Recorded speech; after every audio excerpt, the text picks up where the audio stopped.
In 2017, a strange object was spotted in our solar system.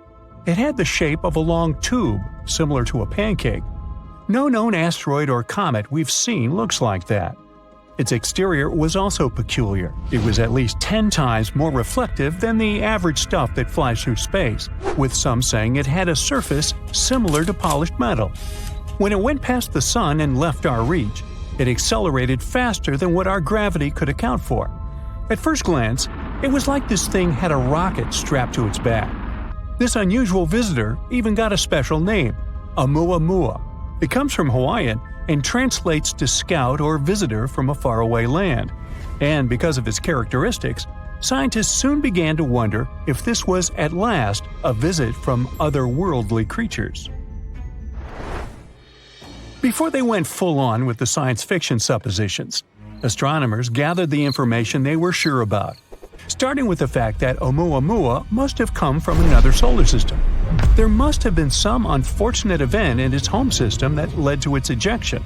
What they didn't know was that this was a comet or asteroid. They're both celestial objects orbiting a sun, but they have distinct compositions and behaviors. Comets are composed primarily of ice, dust, and rocky material, often referred to as dirty snowballs. When a comet approaches the Sun, the heat causes the ice to vaporize, releasing gas and dust particles into space. This creates a bright glowing tail that can extend for millions of miles. Comets generally have elliptical orbits, often taking them from the distant reaches of our solar system closer to the Sun. Asteroids, however, are mostly made of rock and metal. In our neighborhood, they are remnants of the early formation of the solar system and are typically found in the asteroid belt between Mars and Jupiter. Unlike comets, asteroids do not develop tails when they approach the Sun, as they have no ice. Their orbits generally follow more circular paths compared to comets. By all accounts, Oumuamua should be a comet, because it seems to come from a different location in the universe. Yet, it doesn't exhibit the typical signs of cometary activity. Oumuamua lacks a tail and does not spew out gas as it passes by, not like me. Even though it behaves like a comet, it looks more like an asteroid. Now, another big question is how scientists even managed to spot Oumuamua in the first place. Considering the vastness of space and time in the galaxy, it's remarkable. Stars have lifetimes spanning millions or billions of years, and the formation of a solar system takes hundreds of millions of years. Even the fastest objects take tens of thousands of years to travel from one star to another. In contrast, humans have only been observing the skies with telescopes for around 400 years, a tiny fraction of cosmic time. And it's only in recent decades, even years, that we've had the technology to detect and track fast-moving, dim objects. Either rocks like these are abundant, or we've been incredibly lucky with our detections, or it's simply wanted to be seen. Now, another question that was asked was where such objects could come from. It's highly unlikely that Oumuamua came from a mature, stable solar system. That's because such systems don't eject enough material to fill up the galaxy. Occasionally, a random rock might get flung out, but it can rarely travel so far. Young systems, however, act differently. In these chaotic environments, collisions, mergers, and migrations are happening everywhere. Plenty of tiny rocks roam around, perfect candidates for ejection.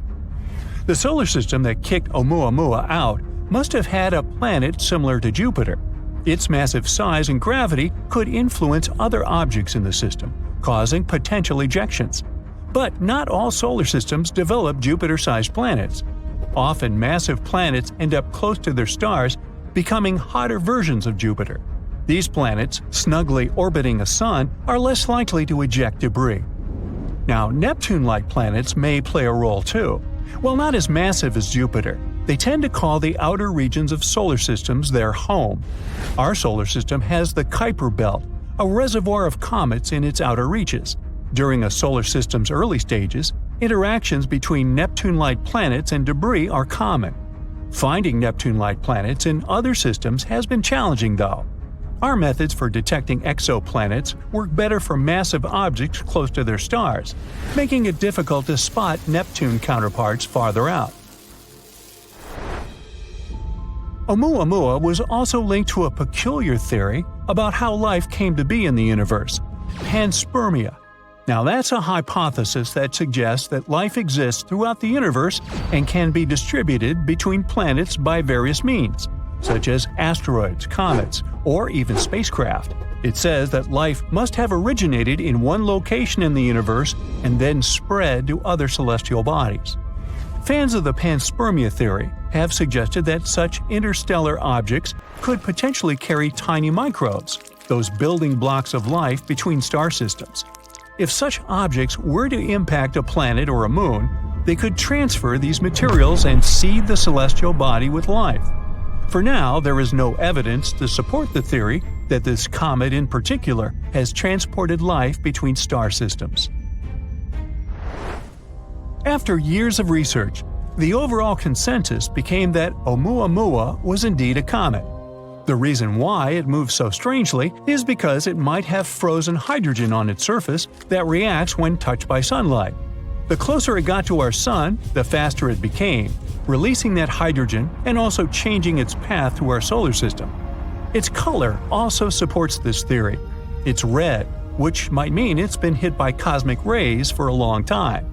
The longer it was touched by those rays, the more hydrogen it gathered in the process. But since they can't be completely sure, astronomers have a plan to follow this visitor. One idea is to send a mission to check it out. It's already far away from us, but it may not be too late just yet. We may be able to send a probe fast enough to catch up with the comet. The plan was named Project Lyra and aims to use the Earth's orbit and that of Jupiter to bounce out a probe far enough to reach Oumuamua. If it works, it will be the fastest space device we've sent out in the universe.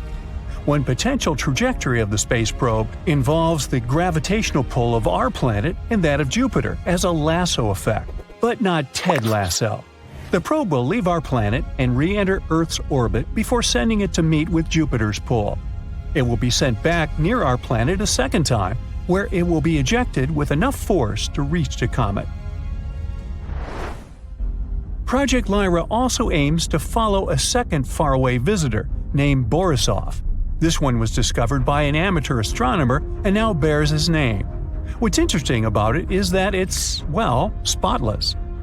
Similar to our experience with Oumuamua, we haven't seen anything like Borisov before either. Studies of the light coming from its cloud of dust and gas show it's very clean compared to other space objects. After it was first noticed in August 2019, astronomers studied its path through our solar system and concluded it came from another star too. But Borisov gave us more time to study it because we spotted it earlier in its journey through our neighborhood. Researchers used advanced telescopes to look at the dust coming off Borisov.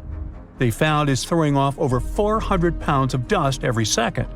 They also found Borisov has more carbon monoxide than comets from our solar system usually do. But the amount isn't the same everywhere on the comet.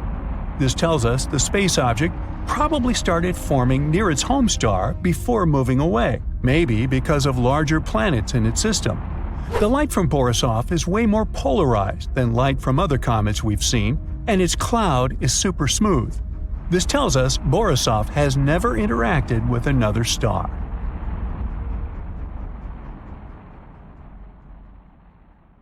The very first known interstellar object, or ISO, to pay a visit to our solar system was a rocky, elongated interloper with a slightly reddish hue.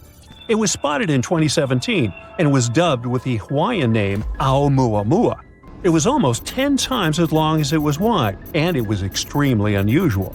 Objects in our solar system are rarely shaped this way, so astronomers hoped it could provide some clues into how other star systems form and function. For hundreds of millions of years, longer than I've been around, this bizarre guest has been wandering through our home Milky Way galaxy, not bothering to settle down in some star system. And then, it came across the solar system.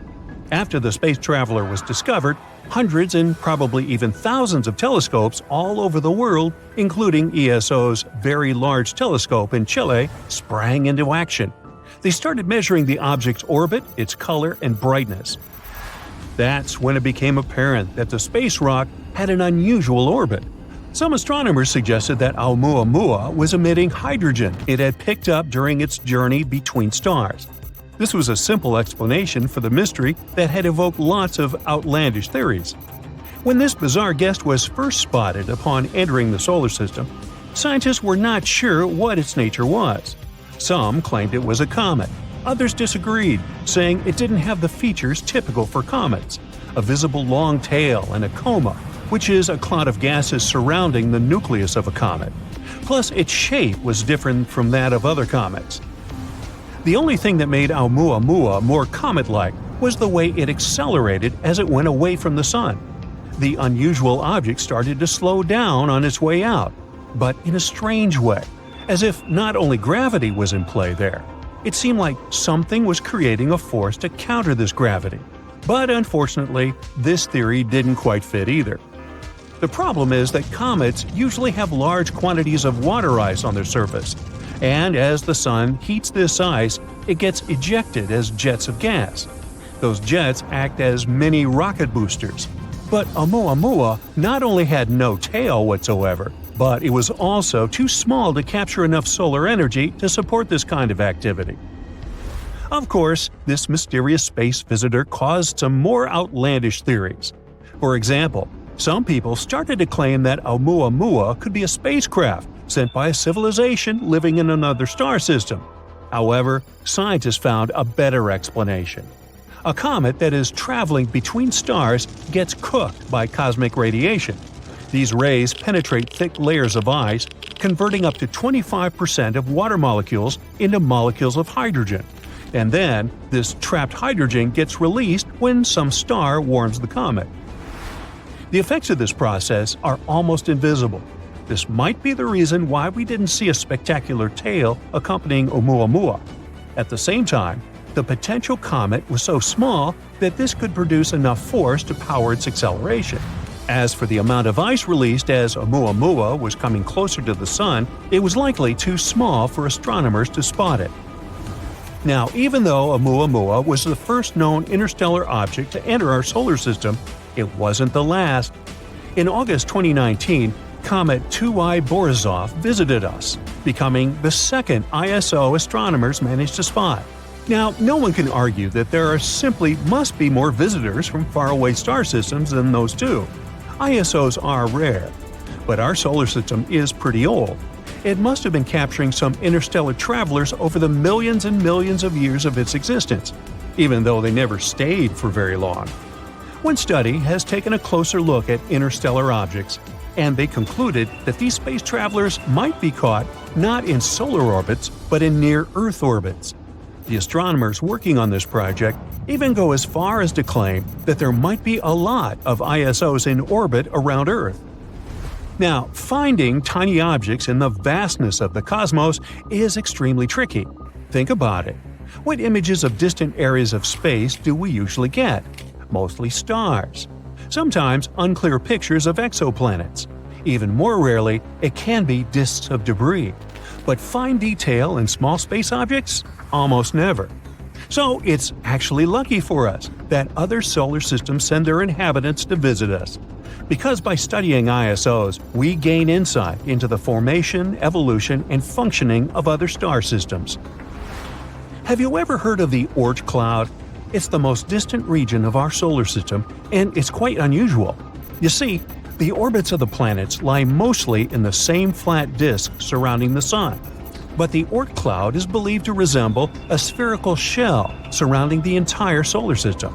It looks like a gigantic, thick-walled bubble made up of chunks of ice and other space debris as large as mountains or even bigger. Astronomers think that the Oort cloud contains billions, if not trillions, of different objects.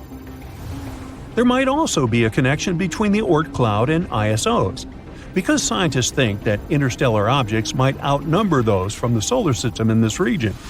Even though no one has ever observed the Oort cloud directly, astronomers are sure it does exist. They made such a conclusion after observing the distribution of comets in our solar system. The Oort cloud could have formed from debris in the early solar system, but some experts argue that the largest part of this unusual shell could be interstellar in origin. If travelers from other star systems are as common as some studies suggest, lots of the bodies on the edges of the solar system are likely to have originated in other systems. Sadly, this theory hasn't been proven yet. Now, since we've been talking about comets, not Cupid or Donder or Blitzen, one of them has recently approached the Sun at breakneck speed. It was 96P Machholz 1. This comet is around 3.7 miles wide, and astronomers think it might have arrived from outside the solar system. The NASA European Space Agency Solar and Heliospheric Observatory spacecraft has been monitoring the comet. So look at this. That's the comet's tail. It's mostly made up of gas. It's trickling behind frozen chunks of ice that are getting heated by the radiation coming from the Sun. In some cases, a comet can have two tails, one made of dust and the other consisting of gas, and each of them can reach hundreds and, in some extreme situations, even millions of miles in length. In 2008, scientists analyzed the material left by 150 comets. They found out that the comet we're talking about was quite low in carbon and didn't contain a large enough amount of some other typical materials. This could only mean one thing. The comet was an interloper coming from another star system. It may have been ejected from its original solar system by the gravity of a large planet. After that, the poor homeless thing probably spent a large amount of time wandering around space, until it came across Jupiter. The gas giant could have bent the comet's trajectory, trapping it in orbit around the Sun. There's one more theory. According to it, the comet formed in a poorly studied region of the solar system, and it has this weird composition due to its repeated journeys around the Sun. Now, scientists are watching the comet with anticipation, like Christmas. Since it's an atypical one, both in its behavior and composition, they don't know what they will see, which makes the whole process even more exciting. Most comets falling toward the Sun are quite small, not more than 32 feet across. That's why they burn up as soon as they come close to our star. But the sheer size of Machholz 1, which is more than 2/3 the height of Mount Everest, seems to protect the comet from evaporating completely. We fly away from Earth to look at it from a distance. It glows like a holiday tree. Big cities look like yellow spots at night, and during the day we see strange structures, like a palm tree-shaped island in the UAE, or a dark band that runs all the way through China, the Great Wall. These are traces of human existence. Now let's point our telescope at other planets. Mars? It's just an empty, endless desert. Venus? Only rocks and volcanoes. Even if we look into distant space, all the planets out there are deserted and lifeless. Not a single trace of an extraterrestrial civilization. Many people are convinced that life on Earth isn't unique at all. Here's our galaxy. There are billions of sun-like stars. And here is the entire observable universe with billions of such galaxies. There's an almost infinite number of stars, and near each of them, there may be habitable worlds. But we may not have found life on other planets because it hides from us under the surface. For example, there's Europa, a satellite of Jupiter, slightly smaller than our moon. Its structure resembles a soft-boiled egg. Its surface is a hard crust of ice, but if you take a big enough drill, you can get to the liquid yolk, an ocean of water. Jupiter and its satellites are very far from the Sun, so it's quite cold there, about 270 degrees below zero. So liquid water instantly turns to ice. But Jupiter has a strong gravitational force that causes a lot of friction inside Europa, and its core heats up. The heat melts the ice, and we have a watery ocean under the surface. Water is the foundation of all life, so there could be simple bacteria in that ocean. And who knows, maybe there are other life forms out there. For example, weirdly shaped fish. Because of the weak gravity, their bodies are built differently, or something like whales feeding on plankton. In 2009, scientists found a planet that is completely covered by an ocean, GJ 1214. It's about 40 light years from Earth, and about 75% of its mass is water. Still, the temperatures on this planet are so high that water evaporates and takes the form of superliquid water. There's so much steam that it feels as thick as water itself. No life could exist in such conditions. But scientists have recently found at least 24 planets better than Earth and called them superhabitable. These planets orbit distant stars in their habitable zone, It's the sweet spot at a perfect distance from the star. In our solar system, Venus, Earth, and Mars are in this zone. A superhabitable planet must be 10% larger than Earth and have stronger gravity. That way, it can have a denser atmosphere.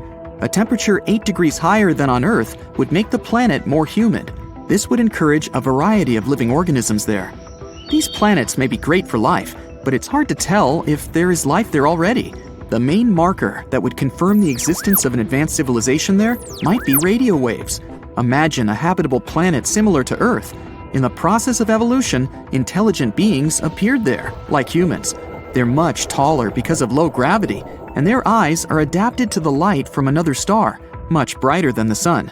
Sooner or later, this civilization will have to use radio waves to communicate with each other. We can think of these waves as loud sound from speakers. Here's Earth. We're now actively using radio waves, and the noise coming from our planet is pretty serious. If a neighboring planet had radio telescopes, big dishes that catch these waves, they would realize that life is blooming here. There are many radio telescopes on Earth that are pointed into distant space, waiting for a signal from aliens. But we haven't received anything yet. Still, that doesn't mean there isn't a planet somewhere in the universe that emits radio waves. It's all about distance. We're jumping 200 light years to another star. Suppose there's a planet X where life exists. The civilization here is advanced enough to use radio waves, so they release the first wave into space.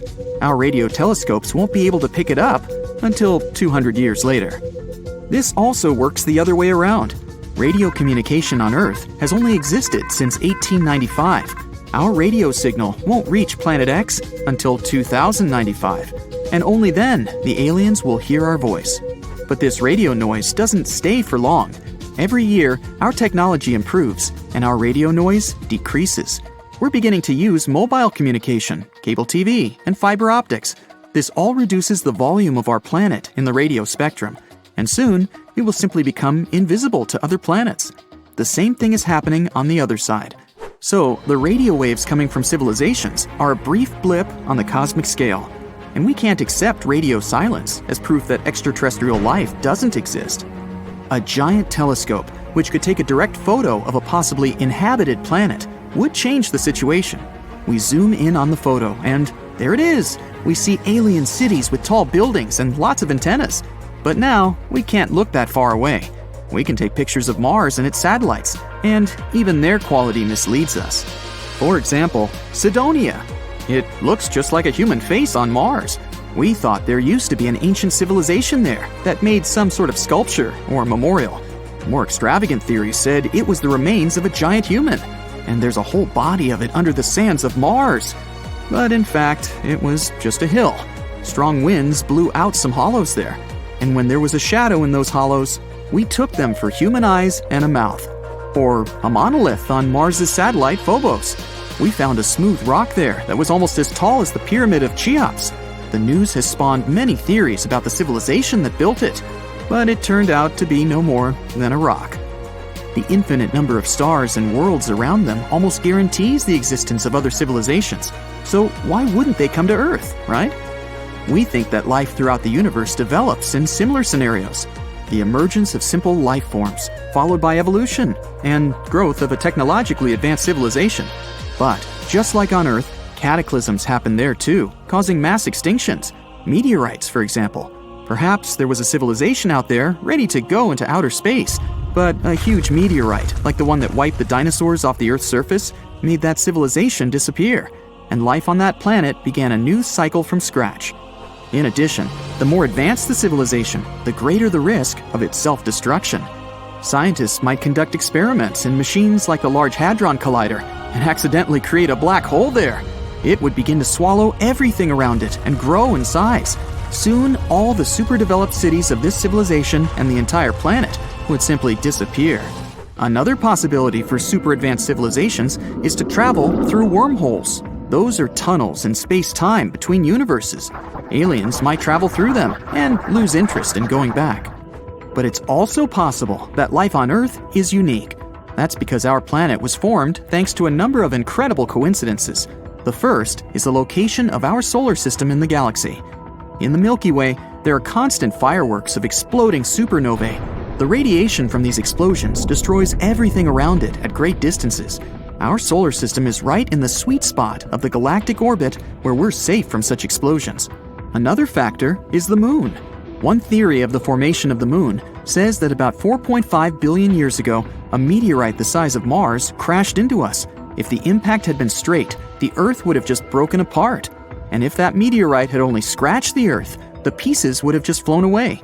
But the collision occurred precisely so that part of the meteorite remained in Earth's orbit and formed the moon. Then, the moon stabilized the Earth's rotation and heated our core with gravity. Only then, our planet developed a magnetic field, which protects us from the solar wind. Other scientists believe that life outside Earth may be biochemically different. Carbon and water are the basis of our bodies, but carbon could be replaced with silicon or phosphorus, and water could be replaced with ammonia or methane. These atoms could form molecules of different shapes and perhaps assemble into a living organism. Life based on such elements would be unlike anything seen on Earth. You know, many different things have nothing in common at first glance. The appearance of mysterious clouds over Stonehenge and the migration of wolves in Canada, patterns on the wings of a Caribbean butterfly, and strange footprints on the moon's surface. These are all random facts, but people can see connections in these events. Let's see how it can happen and where it can lead to. Imagine reading some crazy article on one of the unreliable sites, forgetting about it, and then beginning to notice small details in the world that might indicate that the information in this article is true. You realize you've learned something unusual, but for some reason, other people don't see it or don't want to see it. You try to tell them, but no one wants to listen to you. And some people even think you've gone mad. Let's stop for a moment and see what kind of article you've read. So, in 2017, one not-so-truthful site published a story about a ship from another planet called Black Knight that had been spying on people for 12,000 years. But not long ago, agents from a secret organization managed to destroy it. Sounds like absolute nonsense or a plot for a cheap sci-fi movie. Of course, you don't believe it. But a few years later, you find a story about Nikola Tesla. Let's fast forward to 1899. The famous scientist was sitting in his laboratory in Colorado Springs conducting radio experiments. Suddenly, his receiver caught a strange radio signal. Then, after a while, another one. The signals came in with the same time interval, as if someone wanted to send a message. Nikola Tesla realized it could be something from extraterrestrial civilizations that were trying to start a dialogue with people using the most universal language, math. He also reported about this event in a magazine at the beginning of the 20th century and added that he hadn't deciphered the message. Okay, now let's forget about it and see what happened next. In 1927, an engineer from Oslo, who was fond of radio devices, was sending signals into open space. He was surprised when, sometime later, the same signals began to return to his receiver. It was as if the signals bounced off something big and echoed back, or something received these messages and then sent them back to the sender to make an acquaintance. The man quickly reported his discovery to scientific journals, and perhaps someone connected this event with Nikola Tesla's words about strange signals from space. All this were just prerequisites for the Black Knight. But the most exciting events started decades later. In the 60s, Time magazine published an article that said that the U.S. had discovered a satellite orbiting Earth and using unknown technology. A couple of years later, Project Mercury astronaut Gordon Cooper reported that he had seen a strange object during his spaceflight. But the Black Knight became really famous only in the late 90s, when NASA published a series of images of a mysterious object. During the first flight to the ISS, astronauts noted weirdly shaped somethings and took several pictures. Then someone gathered all the facts, collected all the information about the black satellite, and discovered that it had been flying around our planet for more than 10,000 years. How did they figure it out? People managed to calculate the age of those radio signals that Tesla and the engineer had received. If this is true, the Black Knight appeared much earlier than the Sumerians in ancient Egypt. What if this satellite helped build pyramids and majestic temples? What if it had been watching over our development all this time and transmitting this information to another planet? What if mysterious images ancient people drew depicted the satellite? People began to suspect NASA and other space agencies of hiding information about the black object to prevent panic. And now, after having received all the data about the mysterious satellite, you might begin to suspect that the bizarre article may actually be true. This news is so improbable and ridiculous that no one will believe it. If you want to hide something, hide it in plain sight. And so, together with other enthusiasts, you start hunting for any information about the mysterious ship. You create forums, post photos of unknown objects, and become obsessed with this topic. You really believe in the reality of the Black Knight. Moreover, you don't want to question its existence, and people reading your articles do the same. Congratulations! You have become an ideal candidate for creating fake news in the yellow press. Such myths and urban legends seem attractive. The human brain feels pleasure when it finds fake secret information. The feeling of mystery, adrenaline, and shock can cause psychological addiction. That's why the stories about the Black Knight are still alive. Mysterious facts seem logical, and people stop seeing information that refutes their theories. The case of the Black Knight is no exception. The fans of this black object believe that Nikola Tesla received signals from some space civilization. But for some reason, they don't attach importance to scientific articles, which say that such radio signals could be sent by giant space objects like pulsars. A pulsar is a rotating neutron star emitting powerful electromagnetic radiation. Such radiation is often found in space. These radio waves don't imply the presence of a mind and a sender. The cosmos is full of such signals. The technology for detecting such objects were created in the 60s. Or maybe Tesla's device caught a signal coming from our planet. Besides, the scientists didn't say anything about the Black Knight. So why did people connect these two events? That story with the Norwegian engineer is still unexplained. Yes, his signals returned as an echo, but this had nothing to do with the flying object in question either. You might as well say that the satellite somehow influenced the Titanic. There's no logic in such assumptions. Strangely, no one connected the Black Knight with the Yeti or the Kraken. Now, let's return to that Times article about a strange object flying around Earth. It also stated it was a fragment of an American reconnaissance satellite. But fans of myths and legends apparently didn't notice this explanation. As for astronaut Cooper, who is said to spot some object during his mission, he actually saw nothing. He even showed a transcript with no reports about the black satellite. However, some believers in other civilizations keep silent about this fact. So, the main proof of the Black Knight's existence is the photos taken during the first flight to the ISS. The astronauts noticed this strange object and took pictures, but it wasn't a surprise for them because some part of the ship broke away during some work they did outside. It was a piece of thermal coating. The astronauts sent the photo to NASA, and the space agency assigned it a personal number, as it does with all such objects. A few days later, the Black Knight fell out of orbit and burned up in Earth's atmosphere. Almost all this information was recorded in official protocols. One of NASA's engineers, who knew the photographer of the black satellite, explained that those famous photos depicted an ordinary piece of the ship. There was nothing fantastic about it. But the fans of extraterrestrial rockets must have missed all this information. All these myths have long been debunked, and all the false facts have been refuted. But the Black Knight continues to live in many people's minds and on the pages of the yellow press. It has become a link between many reports of strange flying objects. Over the years, hundreds of stories have appeared about secret laboratories with extraterrestrial technologies, about NASA hiding secrets, and about creatures from other planets. And many people connected these myths with the black satellite. It has stopped being a real physical object. Now it's a cultural phenomenon. Remember how the main symbol of extraterrestrial civilizations was a flying saucer? It's not trending anymore. Today, the symbol is a black, weirdly shaped stone. Don't be fooled. In the vast abyss of the cosmos, amidst the stellar tapestry, lies the Milky Way, not just a river of stars, but our very abode.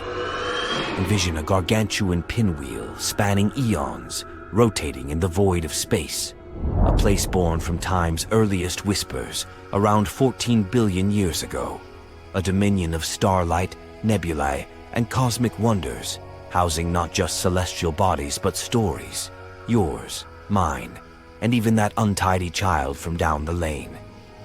Picture a canvas so wide, taking 100 millennia for a beam of light to traverse. Within it, our sun, a mere speck, takes 250 million years to complete its cosmic marathon around the galaxy's heart. And when night graces our world, those myriad twinkling eyes above, most are part of the Milky Way's sprawling limbs. This river of starlight was once an enigma to our ancestors, a milky stroke across the heavens, hence the galaxy's poetic name. But hold your breath for a twist in the tale. From the heart of this stellar expanse, a curious signal emanates. Like the dots and dashes of Morse code, there exists a mysterious message, perhaps a celestial whisper. Decades past, we spotted gigantic tendrils hanging ominously close to the enigmatic Sagittarius A*, our galaxy's heart, harboring a monstrous black hole. Recent revelations have unveiled new tendrils, puzzlingly shorter, their orientations odd, reminiscent of spokes radiating from a wheel's hub. Though the tendrils share common traits, their origins are believed to differ. Towering vertical ones pierce the cosmos, while the horizontal siblings evoke Morse code's eloquence, the former magnetic, while the latter exudes thermal warmth. These baffling phenomena, though celestial in scale, may help unveil the secrets of our galaxy's central black hole. Yet, the mysteries don't end there. From the depths came another signal, frequent pulsations, unlike any celestial body we know.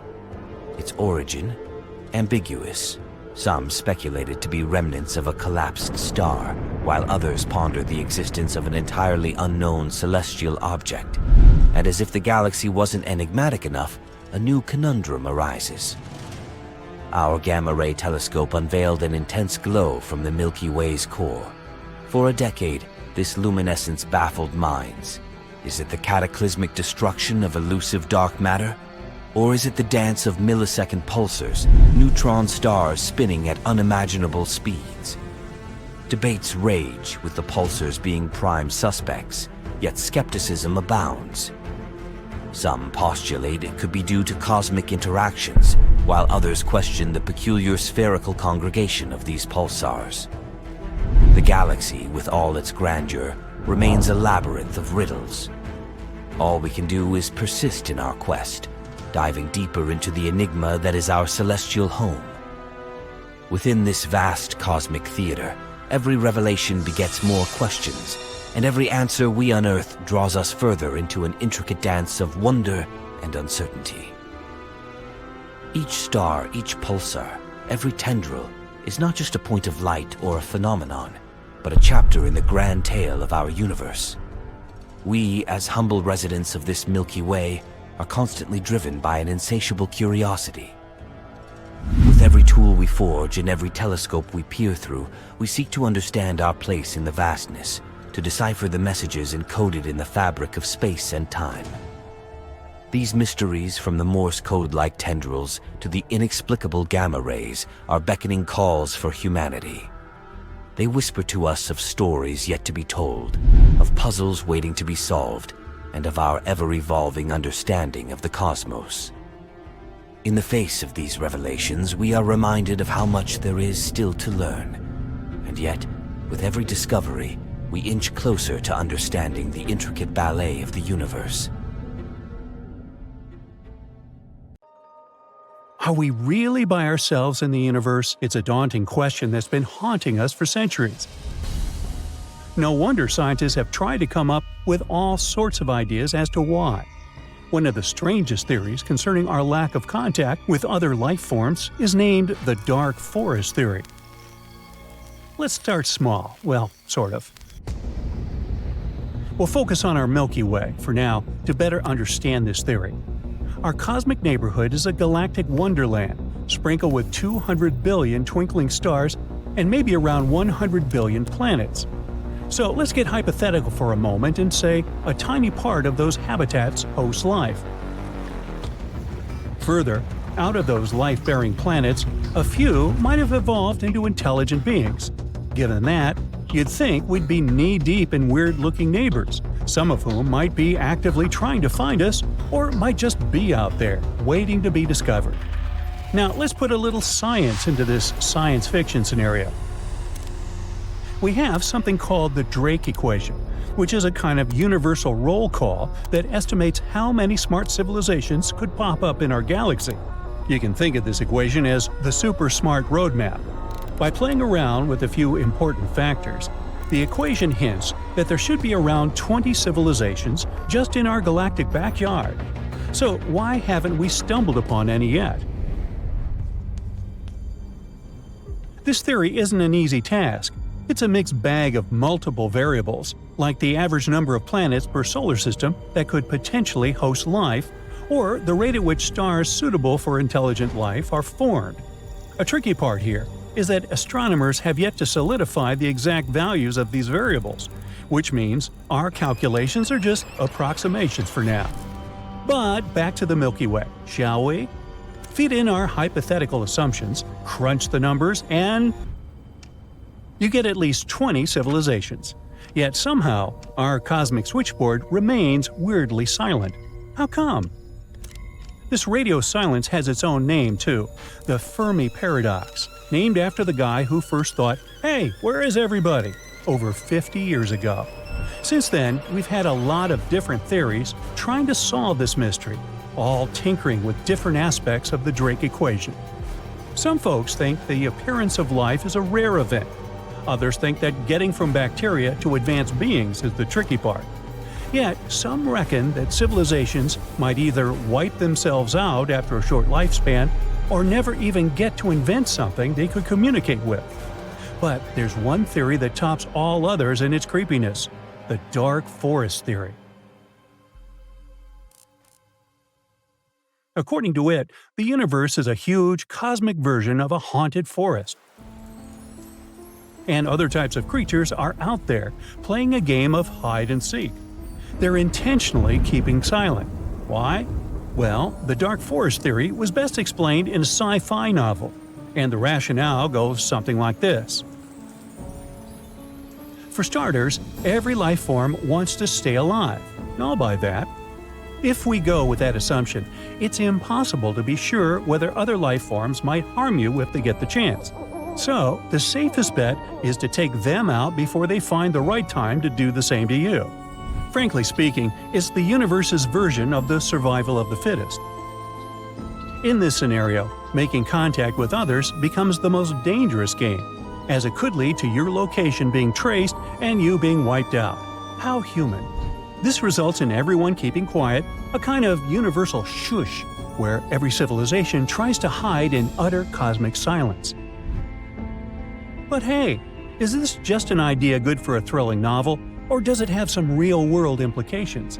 Well, the theory was suggested by scientist David Brin as a possible explanation for the lack of radio evidence for non-Earth-like life. He went as far as imagining it would be robots that would do the dirty work of wiping out civilizations. But how realistic is this theory anyway? Well, it doesn't require us to assume a lot of stuff about the behavior of all foreign civilizations. Just one advanced race behaving this way could explain our observed reality. And it might explain why we've not picked up any advanced radio chatter despite a century of eavesdropping.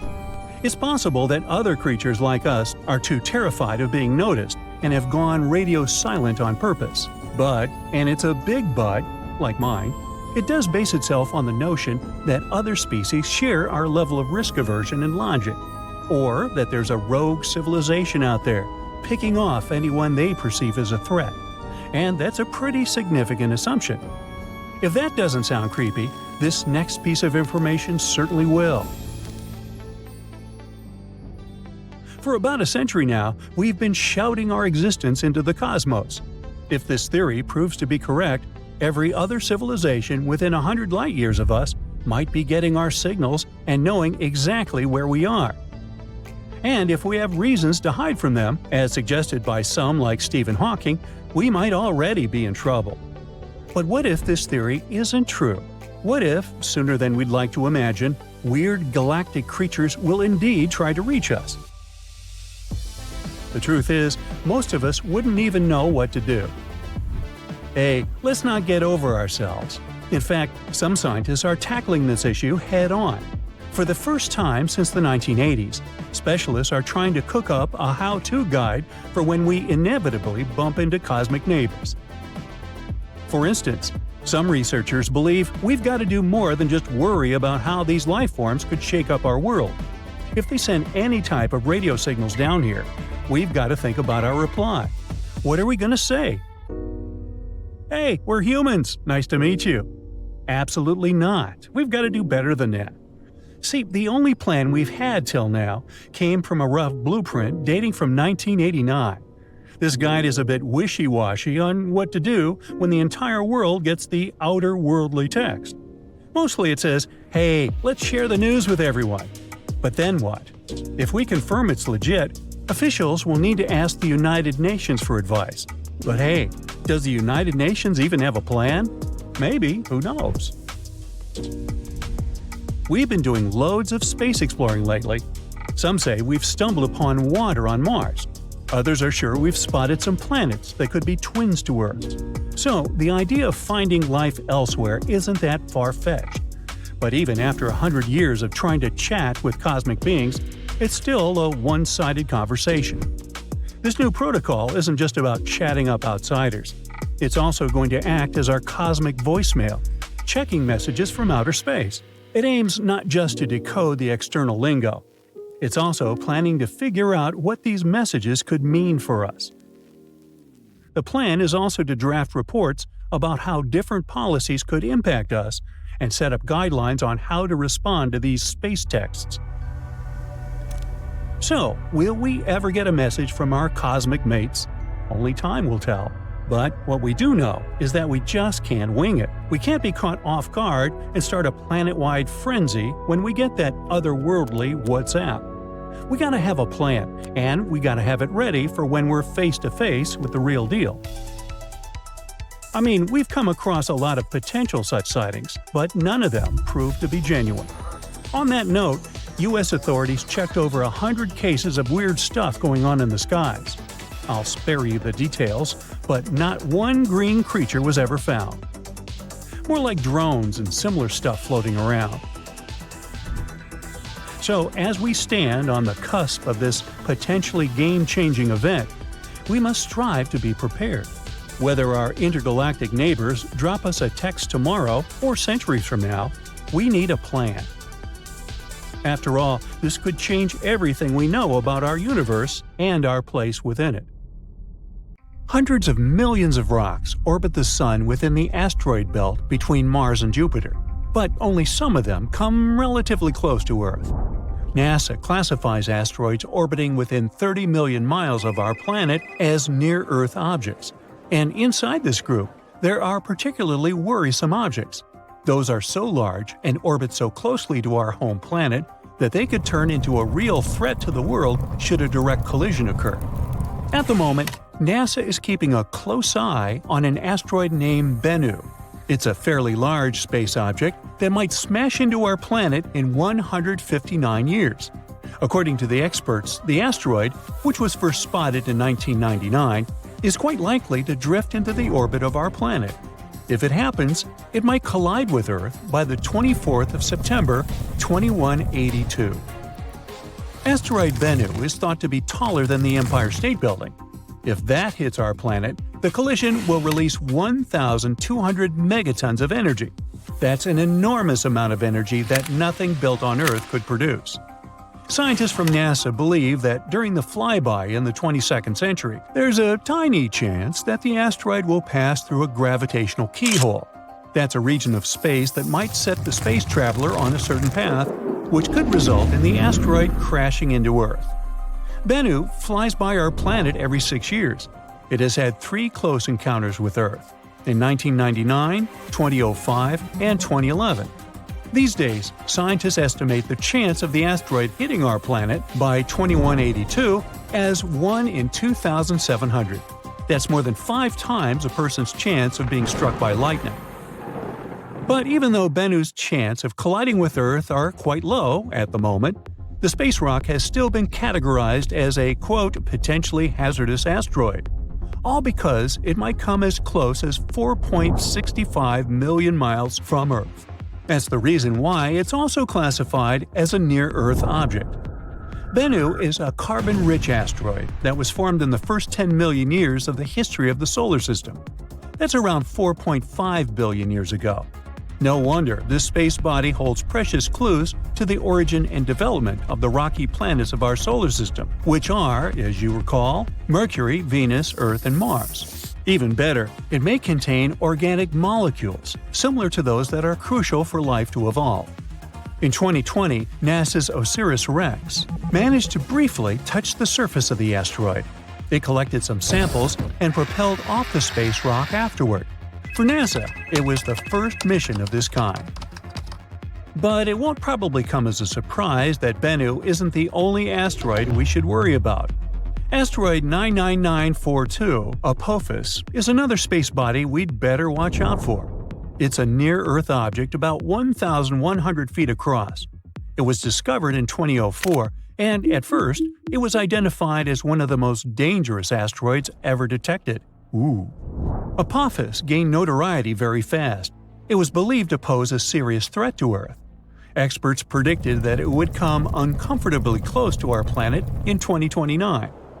Luckily, after a more careful examination of Apophis and its orbit, astronomers concluded that there was no risk of the asteroid colliding with our planet for at least a century.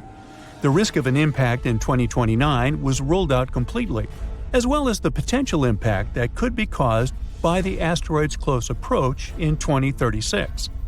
Interestingly, until March 2021, there was a small chance of a collision in 2068. But then, Apophis made a flyby of Earth, and astronomers took this chance to use powerful radars to estimate the asteroid's orbit around the Sun more precisely. This allowed them to rule out any impact risk for at least the next 100 years. Now, the reason why such discoveries make us so worried is that even a relatively small asteroid, the size of a house, can wreak havoc upon colliding with our planet. And if an asteroid is larger than 0.6 miles across, astronomers call it a planet destroyer. The impact energy released by such an asteroid after striking Earth could be devastating. That's why knowing where such asteroids are and in what direction they're moving is crucial. The problem is that our capability to protect the planet from asteroid impacts is not top-notch yet. If such a catastrophe was about to occur, we would need some time to prepare, because an asteroid collision is no joke. Probably the most well-known asteroid impact site is the Chicxulub crater. It's the evidence of the terrifying collision that led to the extinction of dinosaurs. Strangely, this crater isn't very visible, but some others are. For example, Barringer Crater in Arizona, which is also called Meteor Crater. It looks rather blood-chilling when you think about the collision that led to its appearance. In any case, we now know that space rocks hit not only the Earth but also the Moon, Mercury, and Mars. No rocky planet in the solar system is safe from asteroid impacts. That's why we have an entire scientific enterprise whose goal is to find and catalog the asteroid population of the solar system. Now, it might sound a bit scary, but there are around 25,000 asteroids larger than 460 feet in diameter near the orbit of our planet. Such a space rock is large enough to wipe an entire city off the face of the Earth. So far, less than 50% of such asteroids have been detected and tracked. There are also an estimated 230,000 objects equal to or larger than 160 feet in size. Those are capable of destroying a concentrated urban area, and still fewer than 8% of those have been detected. There are also tens of millions of smaller near-Earth objects. They are larger than 33 feet across and might cause some surface damage. Less than 1% of such small space bodies have been discovered so far. Now, the thing is, the inner solar system is extremely challenging for asteroid search. Each night, there are only 2 10-minute windows when astronomers can observe the region, all because the sun's glare creates a very bright background glow. Plus, the atmosphere of our planet also distorts and blurs observations.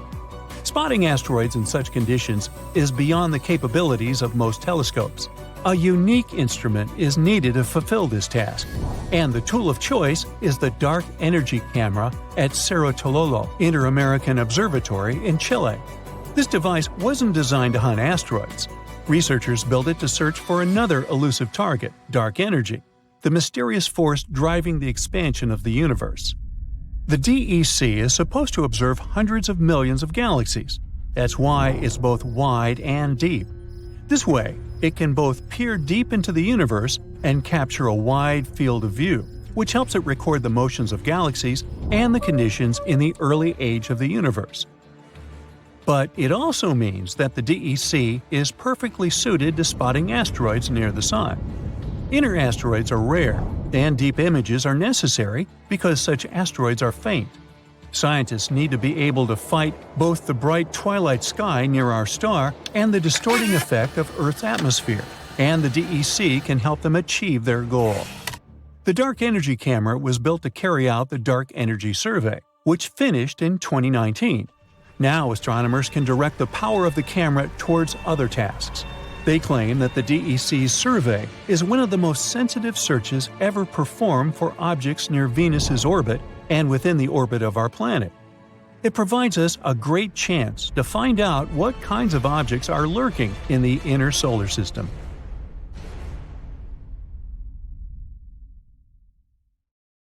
Living on our beautiful planet might seem safe, but only until you start thinking of all those dangers lurking just around the corner, or in the vast darkness of the cosmos. Let's see what may eventually lead to the end of planet Earth. With each new potential threat, it gets more and more terrifying. Consider yourself warned. First of all, let's talk about Hypercane. This natural disaster can get really extreme. A hypercane is a theoretical hurricane of unsurpassed power. It would occur if the ocean became overheated as a result of climate change, or a massive volcanic eruption could trigger it. In any case, these conditions would create a hurricane, which, unlike regular hurricanes, would stretch way beyond the lower stratosphere. The speed of such a storm would reach 500 miles per hour. The pressure inside the hypercane would be so low that it wouldn't let it wear out as quickly as other hurricanes. The hypercane could last for weeks on end. But the worst thing? It would likely damage or even destroy part of Earth's ozone layer, and the hole could be the size of the entire North American continent. Then we've got super destructive tornadoes. A tornado is a violently rotating column of air. It usually extends from a thunderstorm and is in contact with the ground. Inside a thundercloud, warm, humid air rises upward, and cool air falls down along with rain or hail. Such conditions can lead to the appearance of spinning air currents inside the cloud. Interestingly, these air currents start out horizontal, but at one point they can become vertical and drop down from the cloud, becoming a tornado. Some tornadoes are narrow, rope-like swirls, but others turn into wild funnels. Tornadoes are ranked with the help of the enhanced Fujita scale. A weak tornado normally lasts for a few minutes and doesn't move faster than 100 miles per hour. The next level is a strong tornado. Such whirlwinds can last for 20 minutes or so and have winds of up to 200 miles per hour. And then we can also have violent tornadoes. Those can last for more than an hour and move at a speed of between 200 and 300 miles per hour. On average, around 1,000 tornadoes occur in the USA every year. There's even a region that got named Tornado Alley. It's a 10-state area in the Midwest, but tornadoes can happen in any state. One of the most destructive natural disasters was the tri-state tornado in the USA. It was the world's longest-lasting single tornado that traveled 220 miles through Missouri, Illinois, and Indiana. At the same time, the average tornado's path is usually no longer than 5 miles. But what if one day, a tornado much bigger and way more powerful than any we've experienced before swiped through countries and continents? it would leave behind total destruction and devastation. And how about a supercell thunderstorm? It's the least common type of thunderstorm, but it's the most dangerous.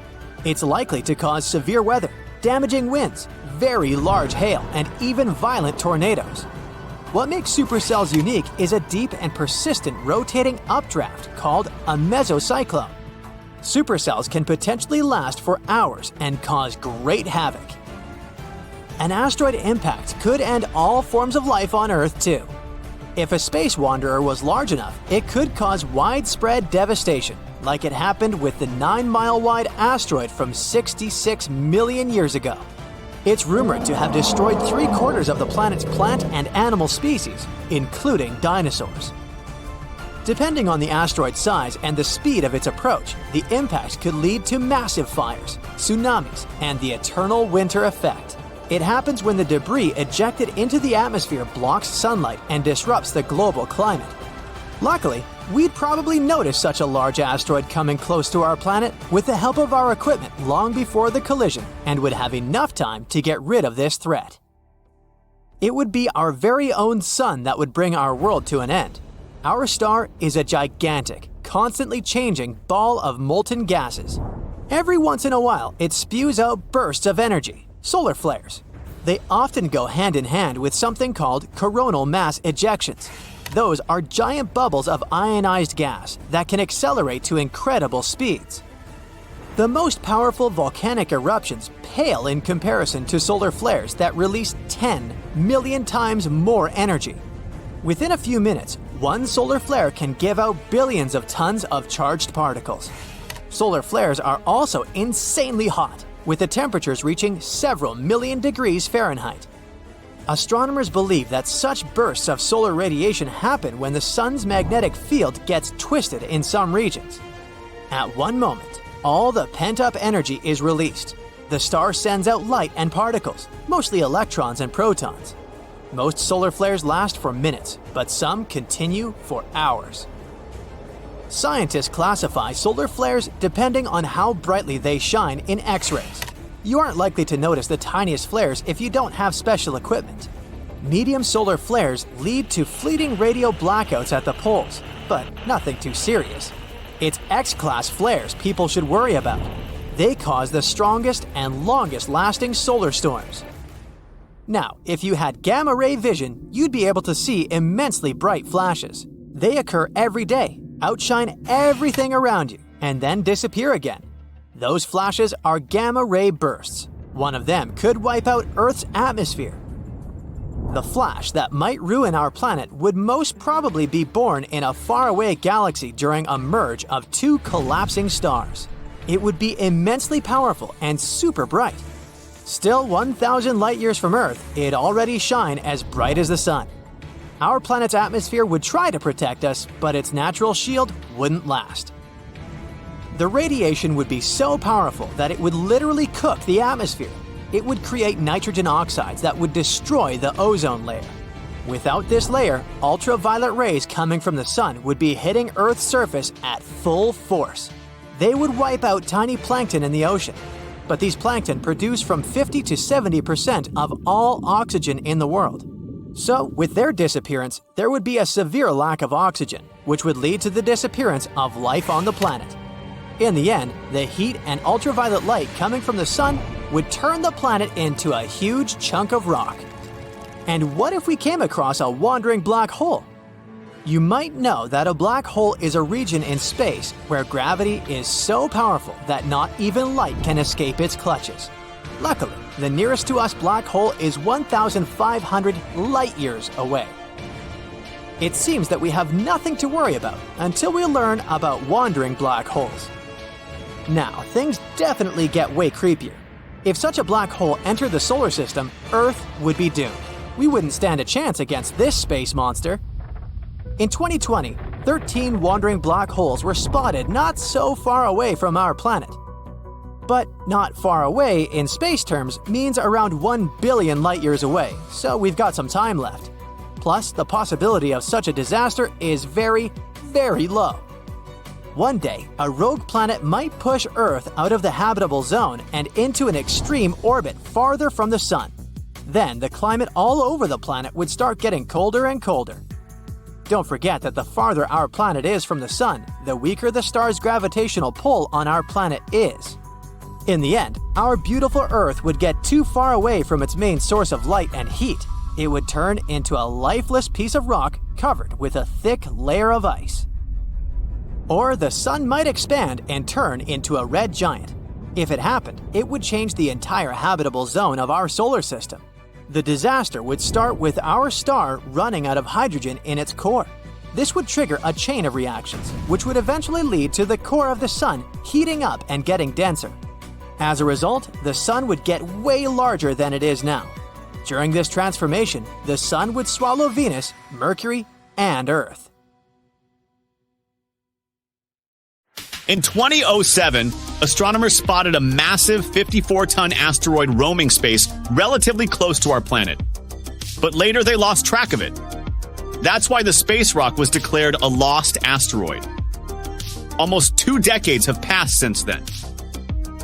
And in November 2023, a report claimed that the lost asteroid, aka 2007 FT3, might hit Earth in 2024. Such news sounds ominous. But how true is it? Well, NASA disagrees. The U.S. Space Agency has refuted the worrying claims. This statement was issued in response to the announcement that there was a 1 in 11.5 million chance of the asteroid striking our planet on the 5th of October, 2024. The space agency states that at any time in the next century, there are no known asteroids that could pose an impact threat to Earth. NASA and other space agencies are watching the skies nonstop, determined to find, track, and categorize asteroids and NEOs near Earth objects. Hundreds of millions of rocks orbit the Sun within the asteroid belt between Mars and Jupiter. But only some of them come relatively close to Earth. NASA classifies asteroids orbiting within 30 million miles of our planet as near-Earth objects. Inside this group, there are particularly worrisome objects. Those are so large and orbit so closely to our home planet that they might turn into a real threat to the world should a direct collision occur. Luckily, the larger an asteroid is, the easier it is for our planetary defense experts to find it. The orbits of the largest space rocks around the Sun are normally well known and determined for years and even decades. At the moment, NASA is keeping a close eye on an asteroid named Bennu. It's a fairly large space object reaching 1,610 feet across. It might smash into our planet in 159 years. According to experts, the asteroid, which was first spotted in 1999, is quite likely to drift into the orbit of our planet. If it happens, it might collide with Earth by the 24th of September 2182. Asteroid Bennu is thought to be taller than the Empire State Building. If it hits our planet, the collision will release 1,200 megatons of energy. That's an enormous amount of energy that nothing built on Earth could produce. But even though Bennu's chances of colliding with Earth are quite low at the moment, the space rock has still been categorized as a potentially hazardous asteroid. All because it might come as close as 4.65 million miles from Earth. That's the reason why it's also classified as a near-Earth object. Asteroid 99942, 942 Apophis, also known under the dramatic name of the God of Chaos, is another space body we'd better watch out for. It's a near-Earth object about 1,100 feet across. It was discovered in 2004, and at first it was identified as one of the most dangerous asteroids ever detected. Apophis gained notoriety very fast. It was believed to pose a serious threat to Earth. Experts predicted that it would come uncomfortably close to our planet in 2029. Luckily, after a more careful examination of Apophis and its orbit, astronomers concluded that there was no risk of the asteroid colliding with our planet for at least a century. The risk of an impact in 2029 was ruled out completely, as well as the potential impact that could be caused by the asteroid's close approach in 2036. Interestingly, until March 2021, there was still a small chance of a collision in 2068. But then, Apophis made a flyby of Earth, and astronomers took this chance to use powerful radars to estimate the asteroid's orbit around the Sun more precisely. This allowed them to rule out any impact risk for at least the next 100 years. If an asteroid like Apophis hits Earth, we will be destroyed. Massive earthquakes will strike, and tsunamis will flood everything. Apophis is a billion-year-old celestial body that has been in the solar system since its inception. So you might be thinking, well, how likely is it that this giant space stone will collide with our planet in 2029? Well, let's find out, shall we? Apophis is a big, bad asteroid discovered in 2004 by the Kitt Peak National Observatory in Arizona. Since then, it has proudly held the title of one of the most dangerous asteroids ever located. It's around 1,100 feet wide, which is a bit bigger than the Empire State Building and the Eiffel Tower. Because of how scary it is, it was named Apophis, like the Egyptian immortal creature that was considered to bring eternal darkness and destruction to Earth. Oh boy. In 2021, researchers had a once-in-a-lifetime opportunity to study this floating rock when it passed near our planet, and we'll come back to that in a minute. Now, some scientists say that there is a small chance of Apophis hitting the Earth on Friday, April 13, 2029. The Yarkovsky effect is to blame for this, since it can slightly nudge this space rock towards Earth. This effect originates from the uneven emission of thermal photons from a rotating celestial object, resulting in a fascinating force exerted upon it in space. These emitted photons possess momentum and play a pivotal role in shaping the dynamics of the body. The asteroid has two sides, light and dark, just like the Moon. The light side faces the Sun and is warmer than the dark side. But the thing also turns, so the sides constantly change direction and temperature. This change could be detrimental because it slightly pushes Apophis toward Earth. Unfortunately, nobody knows how the Yarkovsky effect will influence the asteroid's path. On the other hand, on the asteroid's last flyby of Earth in 2021, astronomers used radar to take accurate measurements of its trajectory and confidently concluded Apophis will safely miss Earth in 2029 by about 20,000 miles and won't bother us again for at least 100 years. Now, generally speaking, every 8,000 years, our planet is hit by a falling star that has similar dimensions to those of Apophis. The last time we were hit by a slightly smaller meteor was in 2013. A new spacecraft developed by NASA called the Osiris-Rex was launched in 2016 to collect samples from another slightly less terrifying celestial body called Bennu. 4 years later, it finally arrived at the thing, got some samples, quickly said goodbye to Bennu, and started traveling back towards Earth. The samples were safely stored in a capsule dropped in Utah. So far, this has been the most significant sample ever taken from an asteroid. After the delivery, the spacecraft didn't waste any time and started chasing Apophis. Now, Osiris-Rex has been renamed to Osiris-Apex and is currently playing tag with Apophis. With some luck, on the 2nd of April 2029, when the asteroid zips close by Earth, the spacecraft will reach Apophis and land on it. It will stay on Apophis for 18 months, collecting valuable information and taking thousands of pictures. The asteroid will be monitored with the help of powerful telescopes. At some point, Apophis will get too close to the Sun, and then all the monitoring work will be on Osiris's apex back. If you live in Europe, West Asia, or Africa, you're one of those lucky people who will have a once-in-a-lifetime opportunity to see Apophis with the unaided eye. It'll be visible in the sky in these regions in 2029, and those who have telescopes will be able to spot it once again in 2036. Osiris-Apex will experience some problems because the asteroid has a thick crust, and the spacecraft won't be able to collect data as easily as it did with Bennu. Osiris-Apex has a unique thruster that will blow all the dust from Apophis while landing. This will be a perfect chance to analyze the surface of the asteroid to see what it's made of. The craft will spend 1.5 years mapping the asteroid, trying to detect changes in its shape. All this research will show how the celestial body is likely to move so we can better design plans to protect Earth from such things. In 2025, NASA is also going to launch the mission Apophis Pathfinder, and it will be the first spaceship to ever touch this asteroid. It will land approximately a year after its launch. Also, NASA has proposed sending a swarm of tiny craft into space to help humanity develop effective protective tactics against asteroid strikes. We know that Apophis originated in the primary asteroid belt between Mars and Jupiter. In the past million years, this celestial body has changed its path because of the considerable influence of Jupiter's gravitation. Now it seems like it favors the Sun more, meaning this asteroid will come very close to Earth.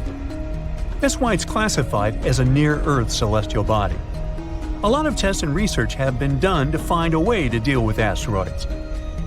Some solutions include drilling and detonating the space body from inside, or testing new technologies, like attaching rockets to it and trying to steer it away from Earth. We can also hit it with something moving at high speeds to make it change its course. Apophis is an S-type asteroid made of rocks and minerals like iron and nickel, and is shaped like a peanut. It can tell us a lot about the past and possibly the future. Sampling this space object could reveal how life on Earth began and how plants appeared. There are many theories that suggest that water arrived on our planet on an asteroid or a comet. Asteroids are like priceless time capsules. Unlike rocks on Earth, which have undergone thousands of changes, like erosion, most celestial bodies are still intact and much easier to study. When meteors fall on Earth, they get covered in debris that's impossible to clean. That's why studying Apophis while it's still in space is so important. Also, some asteroids are made of precious metals like platinum. Right now, we have a high demand for metals that we use in production, and mining metals on Earth is quite tricky. Just one large meteor might have iron, nickel, gold, and platinum that could last us millions of years. If Apophis has this amount of metals, well, we'd want to break it down and bring it back to Earth. One space rock could be worth quadrillions of dollars, making space mining highly profitable. And still, it would cost us more to get it back to Earth than to dig up these materials here. As technology progresses and new kinds of rockets are developed, this might become possible at some point. So, even though we're safe for the next 100 years from Apophis, you probably still want to see what would happen if something like it did impact. Come on, sure you do. Well, first let me tell you, you'll hear the sound of the collision and know what's happened even if you're miles away. You should leave your house or apartment immediately. Shortly after the impact, massive earthquakes will strike, and many tall buildings will fall. So, staying away from cities might be your best option if you have a choice. But don't escape by car. There will be massive traffic jams, and everyone will panic. Going on foot or by bike is your best option in this scenario. A prime way of transportation will be traveling by plane, so if you've always wanted to get that pilot license, now you've got a good excuse. If you have time, take along extra snacks and water, and an extra pair of socks. It's nice to live by the ocean or the sea, but in this scenario, it's the worst place to be, because giant tsunami waves will hit coastlines after the impact. If you live far away from the impact area, the tsunami might take 30 hours to arrive. You'll have a bit of time to prepare. You look up and see a bright orange flash in the sky. A bit later, you hear a boom so loud the window panes around you burst into pieces. And then you see it. A giant piece of space rock burning high above your head, heading for Earth. When it touches the surface, the explosion leaves behind an enormous crater. It's 12 miles deep and as wide as Lake Michigan. After that, 3/4 of all living organisms on our planet are on the edge of survival. This event took place about 66 million years ago, and the bright flash in the sky was the very asteroid that wiped out the dinosaurs. These days, people have many ways to protect themselves, like we could hide in bunkers deep underground and survive. Such bunkers would already come in handy since there are many asteroids in the sky, and some of them are just waiting for their ticket to Earth to wreak some havoc. For example, the asteroid 1990 MU. In 2027, it'll come alarmingly close to our planet. Many people fear that Earth's gravitational pull will trap the rock, which is the size of 2 Brooklyn bridges. In this case, it'll start to move closer and eventually crash into the planet's surface. Such an impact would cause a shock wave that would be felt on other continents. Once the asteroid hit the ground, there would be an explosion. It'd be so bright, people would think a new sun appeared right here on Earth. The collision would release a huge amount of energy that would then turn into heat. Everything around the impact site would catch fire. And if the asteroid fell in the water, it would cause tsunami waves higher than the Empire State Building. Many coastal cities would be flooded. The dust that would rise after the explosion would cover the sun. The world would be plunged into darkness. If the dust stayed in the air long enough, the climate on the planet would change and Earth would start to freeze. If you think such a small meteorite can't cause serious damage, look at the Chelyabinsk meteor. It hit the Earth in the winter of 2013. When the space rock entered the atmosphere, people miles away heard a loud bang. The brightly burning object was approaching the surface at about 11 miles per second. Halfway through the flight, it split into several pieces. This caused several stronger shock waves. When the meteorites hit the ground, it caused a major earthquake, and the aftershock from the explosions shattered the windows of 5,000 buildings. People in 6 cities around the crash site felt the aftereffects of the fall, and this meteorite was only 60 feet wide. Fortunately, the asteroid 1990 MU will move past our planet. We'll be safe. Whew! But the next asteroid to approach Earth is going to be 3 miles wide. It's called 3122 Florence. If this giant hit our planet, it could wipe entire continents off the face of the Earth. In 2017, this space rock got awfully close to us. It could be seen in the sky even with a small telescope. Now, the next asteroid is the biggest one to worry about, 1999 JM8. It's about as wide as Manhattan, and it has an unnerving habit of approaching Earth a bit too close for everyone's liking. A small asteroid named 2020 VT4 got closer to our planet than all others have ever done. In November 2020, it flew over the Pacific Ocean at an altitude a bit smaller than the distance from Los Angeles to Las Vegas. That space rock was about the size of a big car. If it did make it to Earth's atmosphere, it would burn up completely before touching the ground. Falling asteroids and meteorites aren't uncommon on our planet. Luckily, most of them burst into flames and burn up before they enter the atmosphere. Mars is to blame for such frequent meteor showers. The planet isn't far from the main asteroid belt in the solar system. Sometimes, the gravitational pull of the red planet grabs asteroids from there. Then, Mars spins them around and flings them in our direction, just like a slingshot. So, Mars is a bully. Good thing we're protected by Jupiter. It's the largest planet in our solar system, and it has an incredibly strong gravitational field. It keeps the asteroid belt in line and protects us from being constantly hit by a rain of meteorites. And that's good news, considering Ceres is in the asteroid belt. This enormous space rock is so big that it was once considered to be a planet. Then, for many years, scientists called Ceres an asteroid. But in 2006, it was finally classified as a dwarf planet. This space object contains a third of the total mass of the asteroid belt, which is about 4% of the Moon's mass. If Earth were as large as a nickel, Ceres would be about the size of a poppy seed. So, what if an asteroid several miles across was heading toward our planet and people had to stop it? Well, we could break the space rock into smaller pieces. A massive explosion could be used to do this. People wouldn't even need to land on the giant asteroid. Getting close to its surface would be enough. Boom! A powerful burst of energy would split the asteroid into several large pieces and tons of debris. The smallest rocks would burn in the heat released in the blast, and it would also change the asteroid's trajectory. The larger fragments would burn up while entering the atmosphere. All witnesses of this unusual meteor shower would have a chance to admire a beautiful fire show. Another means of protection could be a kinetic battering ram. Simply put, It would be a huge object that people would send towards the asteroid approaching Earth. Or it could be a heavy spaceship. This is the method scientists produced to prevent the asteroid Apophis from falling to Earth. This guy is 1,200 feet across and often passes by our planet, coming as close as 19,000 miles above Earth's surface.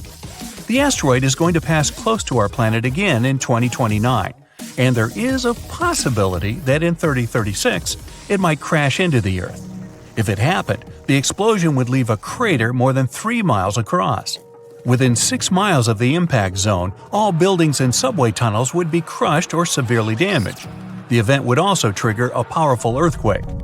In the area of 30 miles away from the crater, car windows and window panes in houses would be shattered. And 75 miles away from the impact site, the earthquake would move furniture and buildings. One way to stop such a catastrophe is to build a heavy spaceship. It would take off from Earth, speed up, and then ram into the asteroid with great force. This impact would alter the course of the huge space rock, and it would fly past our planet. We could also try to stop the asteroid by wrapping it in foil. This would make its surface reflective, and then solar pressure might gradually change the asteroid's trajectory. Another alternative is using the gravitational tug.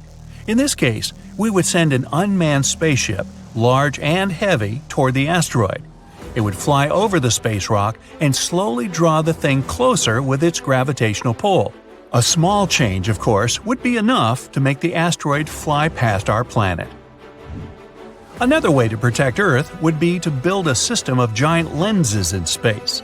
Perhaps you've tried focusing sunlight with eyeglass lenses. Then you know how hot this sunlight can get. Now imagine having many giant lenses that are all directed at one point. Scientists think that focusing such a powerful beam of light on the asteroid would make the rock melt and evaporate, slowly changing its route. And one more way to protect ourselves from the asteroid would be to install several rocket engines on its surface. It would turn the space object into a rocket, and we could set its course from Earth. Rogue stars pose a much bigger danger. Like asteroids, they fly through space and can collide with anything in their path. The problem is that they have a gigantic mass, sometimes comparable to our Sun's. Around 70,000 years ago, a duo of rogue stars whooshed past the Sun. It didn't affect Earth, but caused some disturbance on the outskirts of the solar system. This event is likely to happen again someday. The rogue star Gliese 710, about half the mass of our Sun, is moving toward our solar system right now. There's a possibility that it'll begin to grab asteroids from the outer asteroid belt and toss them at us. And then, rare meteor showers you can observe these days will become a regular occurrence. But right now, this rogue star is extremely far from our world, and there's a bigger chance that it'll pass by without affecting our peaceful existence. It all started with a minor change on our planet. At first, people noticed the moon had become brighter and a little bigger. But nobody paid attention to this. The moon affected tides all over the world. The water flooded the beaches, but it wasn't a tragedy. A lot of fish came close to the shores. People found giant squid, anglerfish, and other creatures next to the coast, although they usually live in the dark depths. New, stranger things happen every day. Birds no longer fly to the south in winter. They gather in huge groups, flying around cities with no purpose. The moon used to help them navigate in nature, so they can't figure out which way to fly anymore. In the boundless waters of the world's oceans, ship captains notice that compasses are now unstable. The arrow is pointing in different directions since the Earth's magnetic poles have changed. People realize the moon has started to approach Earth for an unknown reason. The moon's gravity affects the gravity of our planet. This entails changes in the climate, the behavior of all living beings, and the magnetic field.